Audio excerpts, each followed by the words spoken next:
سرخط مهمترین خبرها شکایت مهاجران از نپرداختن مزد مهنتشان در روسیه. وزارت گفت دخالتشان نتیجه داده است. حاصل سفر رئیس جمهور قزاقستان به دوشنبه و بازداشت دو جوان در دیوار مکتب و مغازه یکتو چی نوشتند؟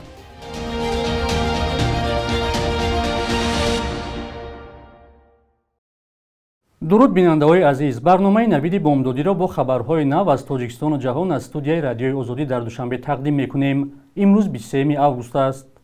وزارت مهنت، مهاجرت و شغل اهالی تاجیکستان طی 6 ماه سال جاری بیش از 18 میلیون روبل روسیه مهاجران مهنتی تاجیک را در روسیه برگردانیده است.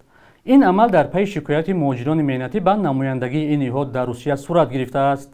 با اطلاع وزارت مهنت، این مقدار مبلغ مزد مهنتی مهاجران کاری بوده است، ولی کارفرمایان در روسیه از پرداختش سرکشی کردند. در وزارت مهنت گفتند در این نیم ساله به نمایندگی آنها در روسیه نزدیک 300 عرض و مراجعت اوید به پرداخت نگردیدن مزد مهنتی مهاجران وارد گردیده است. معلوم نیست چه مقدار مزد مهنتی مهاجران کاری پرداخت نشده باقی مانده است. در عموم طبق اطلاع رسمی در 6 ماه به نمایندگی وزارت مهنت در روسیه نزدیک 13000 عرض و مراجعت مهاجران مهنتی وارد شده است که نسبت به همین دوره سال گذشته بیشتر از 4000 زیاد است. با دخالت مقامات تاجیک، پرداخت پول مهاجران در حالی است که ماه‌های اخیر شکایت‌ها از فشار و نقض حقوق مهاجران تاجیک در روسیه بیشتر صدا می‌دهد.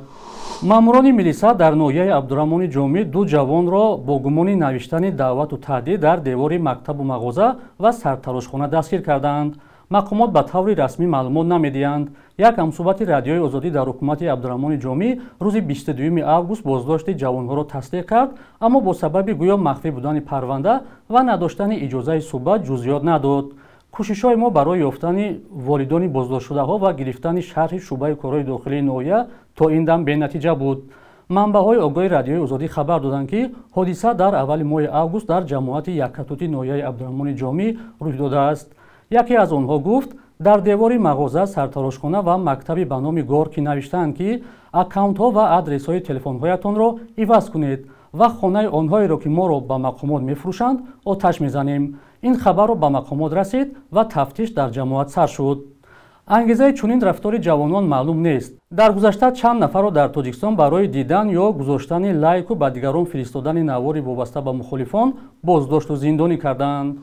قاسم جمعت توقیف رئیس جمهور قزاقستان روز 22 آگوست با سفر دولتی به دوشنبه آمد. او با امامعلی رحمان رئیس جمهور تاجیکستان دیدار و ملاقات انجام داده یکچند سند همکاری میان جانب‌ها به امضا رسید. تفصیلات در گزارش همکارمان براد یوسفی.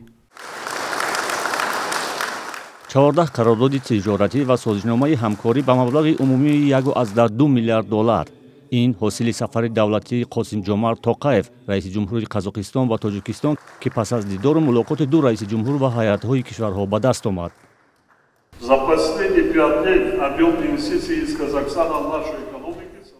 در 5 سال اخیر حجم سرمایه‌گذاری قزاقستان با اقتصاد تاجیکستان به 700 میلیون دلار برابر شده است.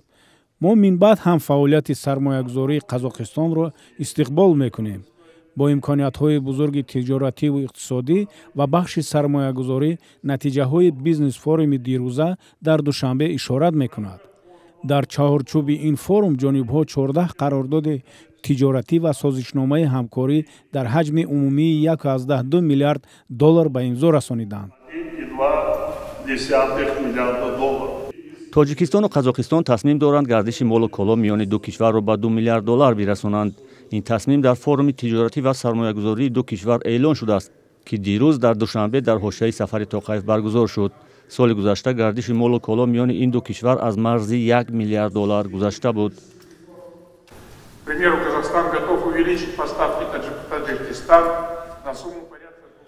برای مثال قزاقستان آماده است برای مال و محصولات با تاجیک کریستال از 8 تا 50 نامگو در حجم تا 200 میلیون دلار فراهم بیاورد. جانب تاجیکستان نیز امکانیت جدی افزایش صادرات مال و محصولاتش به قزاقستان را دارد. ما به قرار آمدیم که نامگوی مال و محصولات را برای واردات و صادرات میان کشورهایمان وسیع کنیم. قزاقستان یکی از شریکان مهم استراتژیکی برای تاجیکستان دانسته می شود که سال 2023 با حصه 13.8% مقام چهارم را در ساختار تجارتی خارجی دوشنبه کسب کرده است. соли 2023 гардиши савдои хориҷии Тоҷикистон бо Қазоқистон рушди 20% дошта нисбат ба соли 2022 $292.5 млн бештар будааст. таносуби содироти мол ба ин кишвар дар соли гузашта $255.8 млн ва воридот $892.9 млн ташкил додааст. Тоҷикистон ба Қазоқистон умдатан маъдану консентрат, сурб, меваю донагӣ ва нӯшиданиҳои спиртиву ғайриалкоголӣ содирот мекунад. аз Қазоқистон ба Тоҷикистон гандуму ғалладонагиҳо, маҳсулоти нафтӣ, гази моеъ, металлҳои сиёҳ, равған ва маҳсулоти дигар ворид мешавад.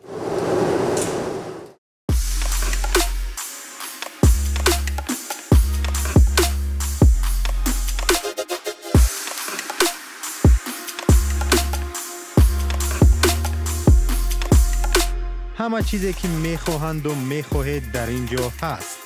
تازه‌ترین اخبار، گزارش‌های ویدیویی، شرح حادثه و تحقیقات ژورنالیستی. زمینه رادیو آزادی را نصب کنید و همه این را با انگشت زدن به تلفن هوشمند خود به دست بیارید.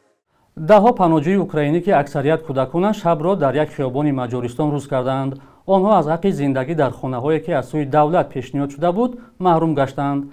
پناهجویان با یک قرار سروزیر میلیگرای مجارستان ویکتور اوربان که روز 21 آگوست به اجرا درآمد از خانه‌ها بیرون کرده شدند. این قرار گریزه‌های بعضی از منطقه‌های اوکراین را در مجارستان از امتیازهای دولتی محروم کرد. قرار مخصوصاً به آن پناهجویان ربط دارد که به گفته مقامات مجارستان در جنگ آسیب ندیدند. مگلوندا سچی کارشناس از بنیاد شهروندی مجارستان گفت از آغاز نشر این قرار حکومت ما پیوسته جانب‌های دخلدار و سازمان‌های اجتماعی را به مسئله آگاه می‌کردیم و امید بود که حل پیدا می‌شود. در دولتی که ولایت قانون برتری دارد نباید چنین کاری صورت گیرد.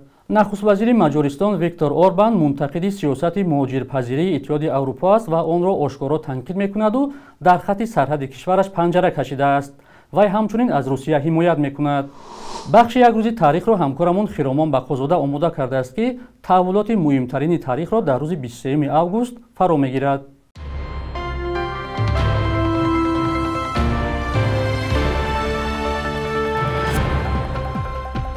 23 августи соли 2010 дар як ҳодисаи бесобиқа аз боздоштгоҳи Кумитаи амнияти миллии Тоҷикистон дар маркази Душанбе 25 маҳбус фирор кард. бахше аз онҳо барои ширкат дар ноамниҳои соли 2009 дар Тавилдара ҳукмҳои дарозмуддат гирифта, чанде ҳам аз шаҳрвандони Афғонистон буданд. аксари онҳо баъдан боздошт ва 8 танашон кушта шуд. баъди ин ҳодиса Хайриддин Абдураҳимов аз вазифаи раиси Кумитаи амнияти миллӣ барканор ва ба ҷои ӯ Саймумин Ятимов таъин шуд. 23 августи соли 2017 зимни як илова ба қонуни танзими анъана ва ҷашну маросим шаҳрвандони Тоҷикистон вазифадор шуданд ки дар тӯю маъракаҳо либоси миллӣ пӯшанд. талаботи наве ки мавриди интиқоди ҳомиёни ҳуқуқ қарор гирифт, қадами дигаре ба хотири гирифтани пешироҳи занон аз таваҷҷӯҳ ба ҳиҷобу сатр арзёбӣ шуд. 23 августи соли 2012 бори аввал шаҳрдори Душанбе Маҳмад Саид Убайдуллоев бо фаъолони шабакаи Фейсбук мулоқот кард. пас аз шунидани шикоятҳо дар ин нишаст як ҳайати ҳамкории шаҳрдорӣ ва мардум таъсис ёфт. ҳамчунин мақомоти шаҳрдорӣ пеш аз ниҳодҳои дигари давлатӣ ба истифодаи фанновариҳои нави иттилоотӣ машғул шуданд. субҳи имрӯз дар бонкҳои Тоҷикистон 1000 рубли русӣ 114 сомонӣ 50 дирам ва 100 доллари амрикоӣ 1060 сомонӣ арзиш доранд. қурби расмии Бонки Миллии Тоҷикистон барои имрӯз чунин таъин шудааст.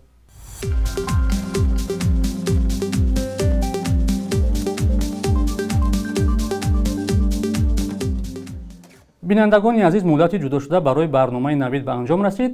хабарҳои аз ин бештарро дар сомонаи радиои озодӣ бо нишони озодӣ.орг ва озодӣ моби пайдо кунед. худо нигаҳдоратон.